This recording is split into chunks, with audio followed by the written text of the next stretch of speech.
ہم نے آپ کو یتیم پایا اور اپنی آغوش محبت میں لے لیا۔ صبح صادق کا وقت ہے، پیر کا دن۔ کائنات ایک نئے دن کی ابتدا کرنے کو ہے۔ پرندے چہچہا رہے ہیں، روشنی اندھیرے کو مٹا رہی ہے۔ سورج اپنی چمک سے دنیا کو روشن کرنے کو ہے۔ عرب میں بہار کا موسم ہے، جب پھول کھلتے ہیں، سبزہ اگتا ہے، ہر چیز کھلی کھلی ہوتی ہے، ہر شے خوبصورتی اور تازگی کا احساس دیتی ہے۔ بہار کا پہلا مہینہ ربیع الاول اپنے 11 دن گزار چکا ہے۔ یہ 12ویں دن کی صبح ہے، اپریل کی 22 تاریخ اور سال 571 عیسوی ہے۔ کعبہ کو تباہ کرنے کے ارادے سے آنے والی ہاتھیوں کی فوج کے انجام کو 55 دن گزر چکے ہیں۔ ایرانی بادشاہ نوشیروہ کی بادشاہت کا 40واں سال ہے۔ شفا بنت عوف اور فاطمہ بنت عبداللہ بی بی آمنہ کے پاس موجود تھے۔ بنی ہاشم کا سارا خاندان دعا مانگ رہا ہے۔ سب اس خوشخبری کے انتظار میں ہیں کہ بی بی آمنہ کے گھر اولاد ہوگی، عبداللہ کی اولاد، وہ عبداللہ جو سب کا پیارا تھا، وہ عبداللہ جو اپنی جوانی میں سب کو چھوڑ کر اپنے رب کے پاس چلا گیا۔ عبد المطلب ہر سانس کے ساتھ اپنے رب کے حضور دعا مانگ رہے ہیں۔ اتنی دعائیں تو عبد المطلب نے اپنے کسی بیٹے کے لیے نہیں مانگی تھی۔ عبداللہ کی والدہ فاطمہ بنت عمر کی دعائیں سانسوں کے ساتھ چل رہی ہیں۔ آمنہ کے گھر بیٹا پیدا ہو تو سمجھیں گی عبداللہ مل گیا۔ ہر طرف خوشبو پھیلی ہے، اس قدر روشنی پھیلی کہ دور دور تک دیکھا گیا۔ مبارک ہو، مبارک ہو، بی بی آمنہ کے گھر بیٹا پیدا ہوا ہے۔ ہر طرف یہی آوازیں ہیں۔ بنی ہاشم کو جتنی خوشی اس بیٹے کے پیدا ہونے کی ہے، اس کا اندازہ لگانا مشکل ہے۔ سب کی دعا تھی کہ عبداللہ کے گھر بیٹا پیدا ہو۔ اللہ کریم نے ان کی دعائیں قبول کر لی۔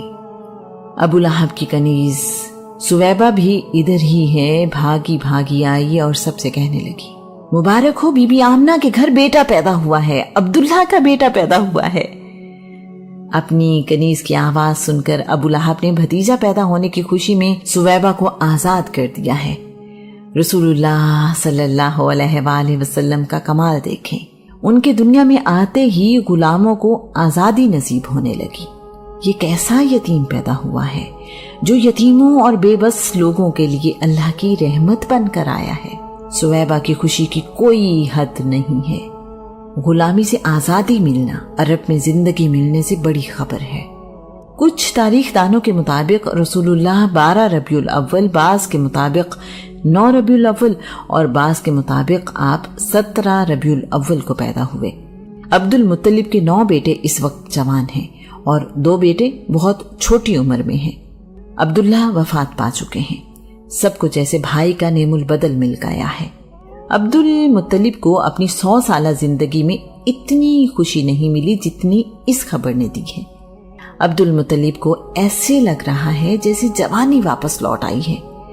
پوتے کو گود میں لیا، ماتھا چوما اور اپنے سینے سے لگایا۔ اس قدر خوبصورت بچہ، یقیناً یہ بڑے نصیب والا ہوگا۔ عبد المطلب نے اپنے 3 سال کے بیٹے عباس کو اپنا پوتا دکھاتے ہوئے کہا، یہ دیکھو اپنا بھائی کتنا پیارا ہے۔ عبد المطلب اپنے خدا کے حضور سجدہ شکر بجا لائے ہیں اور کعبہ کا طواف کیا ہے۔ سب سے پہلے رسول اللہ کو بی بی آمنہ نے دودھ پلایا، اس کے بعد سویبہ نے رسول اللہ کو دودھ پلایا۔ رسول اللہ کے پیدا ہونے سے 6 دن پہلے عبد المطلب کے گھر سیدہ ہالہ سے بیٹا پیدا ہوا ہے۔ اس کا نام حمزہ رکھا گیا ہے۔ حمزہ اور رسول اللہ میں ساری زندگی بہت دوستی رہی۔ سویبہ نے حمزہ کو بھی دودھ پلایا اور رسول اللہ کو بھی۔ وہ رسول اللہ کے رضائی بھائی بھی ہیں۔ رسول اللہ اور حمزہ کے ابتدائی سال قبیلہ بنی سعد میں گزرے۔ دونوں خالہ زاد بھائی بھی ہیں۔ سب سے بڑا رشتہ بعد کے سالوں میں بنا جب یہ رشتہ نبی اور امتی میں بدلا۔ حمزہ سے بہت سال بعد کسی نے پوچھا، حمزہ آپ اور رسول اللہ میں سے بڑا کون ہے؟ حمزہ نے کہا بڑے تو رسول اللہ ہی ہیں، بس میں 6 دن پہلے پیدا ہوا۔ رسول اللہ کے پیدا ہونے کے 7ویں دن عبد المطلب نے رسول اللہ کے سر کے بال اتروائے اور بالوں کے وزن کے برابر سونا صدقہ دیا ہے۔ عبد المطلب نے قریش کو ضیافت دی ہے۔ عبد المطلب کی خوشی ان کے چہرے سے آیا ہے۔ عبد المطلب سب سے مبارکباد وصول کر رہے ہیں۔ آنے والے مہمانوں نے پوچھا ہے کہ بنی ہاشم کے سردار نے اپنے پوتے کا نام کیا رکھا ہے؟ محمد۔ عبد المطلب نے کہا میرے پوتے کا نام محمد ہے۔ قریشی سردار بولے یہ نام تو آپ کے خاندان کے ناموں سے مختلف ہے۔ عبد المطلب کہنے لگے مجھے یقین ہے کہ میرا پوتا بڑی عزت پائے گا اور دنیا جہان میں اس کی تعریف کی جائے گی، اس لیے میں نے اس کا نام محمد یعنی تعریف کیا جانے والا رکھا ہے۔ قرآن مجید میں رسول اللہ کے 5 ناموں کا ذکر کیا گیا ہے: محمد، احمد، عبداللہ، مزمل، مدثر۔ رسول اللہ کی حدیث ہے کہ میرا نام محمد ہے اور میرا نام احمد ہے۔ رسول اللہ کے والد کا نام عبداللہ بن عبد المطلب، رسول اللہ کی والدہ کا نام آمنہ بنت وہب، رسول اللہ کے دادا کا نام عبد المطلب بن ہاشم، رسول اللہ کی دادی کا نام فاطمہ بنت عمر، رسول اللہ کے نانا کا نام وہب بن عبد مناف، رسول اللہ کی نانی کا نام برہ بنت عبد العزیٰ۔ جس صبح رسول اللہ پیدا ہوئے اس دن ایک یہودی مکہ میں پہاڑی پر چڑھ کر زور زور سے کہنے لگا قوم قریش کیا تمہارے ہاں آج کوئی بیٹا پیدا ہوا ہے؟ لوگوں نے کہا ہمیں معلوم نہیں۔ یہودی کہنے لگا قریش میں جو بچہ آج پیدا ہوا ہے وہ اللہ کا آخری نبی ہے۔ اللہ کے نبی موسیٰ نے جس ستارے کے بارے میں بتایا تھا آج رات وہ طلوع ہوا ہے۔ رسول اللہ کی پیدائش، والدین، ہجرت کی ساری تفصیل آپ سے پہلے آنے والی آسمانی کتابوں میں موجود ہے۔ رسول اللہ کے والدین کا نام اور آپ کے یتیم پیدا ہونے کا ذکر بھی ان کتابوں میں موجود ہے۔ رسول اللہ سے پہلے آنے والے نبی مختلف نشانیاں بتاتے رہے ہیں۔ یہودی علماء کے مطابق موسیٰ نے ایک ستارہ طلوع ہونے کے بارے میں بتایا تھا، جب وہ ستارہ طلوع ہوگا تو اس وقت کائنات کا آخری نبی پیدا ہوگا۔ حسان بن ثابت نے 120 سال کی عمر پائی، اس میں سے 60 سال ایمان لانے سے پہلے اور 60 سال ایمان لانے کے بعد۔ وہ یثرب میں رہا کرتے تھے۔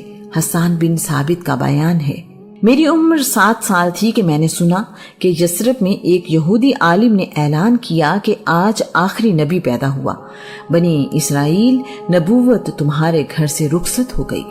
جس زمانے میں رسول اللہ پیدا ہوئے ہیں اس وقت مکہ شہر کی آبادی تقریباً 10,000 ہے۔ اس تعداد میں غلام اور دوسرے قبیلوں کے افراد بھی شامل ہیں۔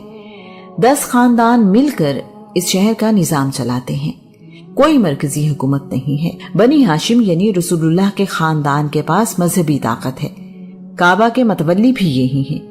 حاجیوں کو پانی پلانے اور حج کے انتظامات بھی انہی کے پاس ہیں۔ بنی امیہ کے پاس فوجی طاقت ہے۔ یہ دونوں قبیلے مکہ کے ممتاز قبیلے ہیں، مگر ایک دوسرے سے اچھے تعلقات نہیں ہیں۔